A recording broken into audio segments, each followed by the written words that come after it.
In recap, we have discussed some of the major threats to public health and to the public health institution. We've also discussed some of the basic marketing principles, like the 4 Ps. Now we'll talk about the challenges with marketing health. You may ask yourself, what are we actually marketing when it comes to public health? The answer is social change. So what is social change? It's the process of creating changes in social, physical, and economic environments, enabling people to enjoy better health. Also, to make the healthy choices the easier choices for people, and also focuses on changing society, not actual individual behavior.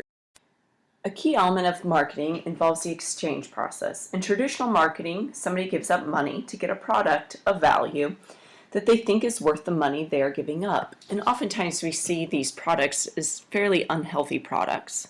In public health marketing, we see that somebody is giving up something of value and pleasure to get health. Oftentimes it's giving up those things that are marketed in traditional marketing like soda, pizza, time to read nutrition labels to gain something that you don't see for many, many years, such as the prevention of cardiovascular disease. These exchanges happen at the societal level. Society gives up money in the form of tax dollars and other public resources so the government can pay for healthcare for uninsured and food and shelter for the poor.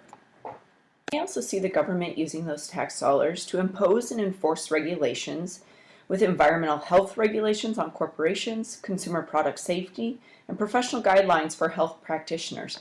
This ends up protecting everybody in society. As mentioned previously, social change is the primary goal of public health institutions. Social change may not be tangible, but it's a product in marketing terms because it's believed to be a product that will satisfy the human desire for health. Here are 3 unique challenges to marketing social change.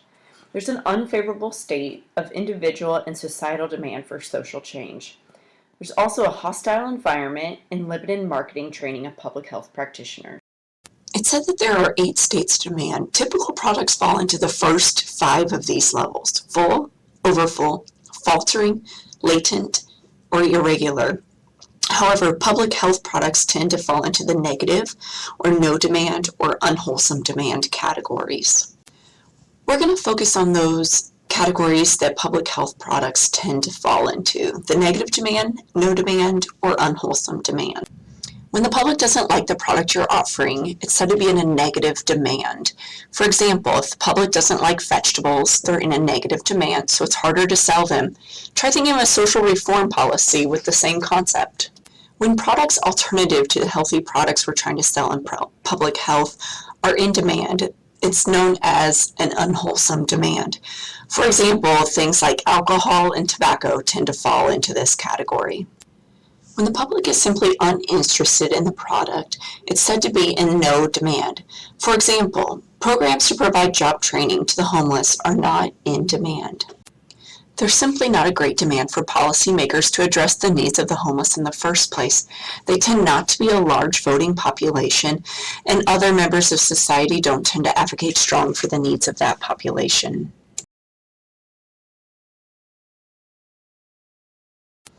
A hostile environment is another key element of our marketing challenges.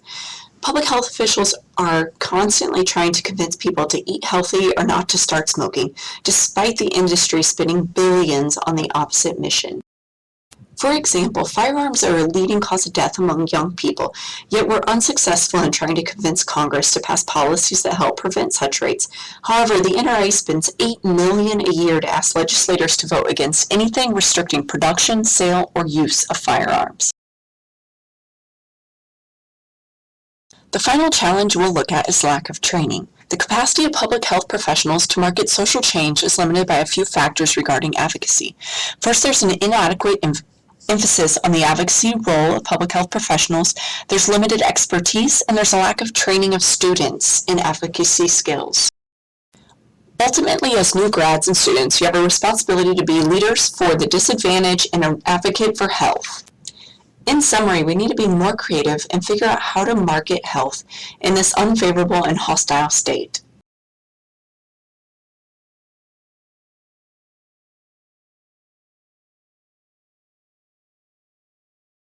Free created using Powtoon.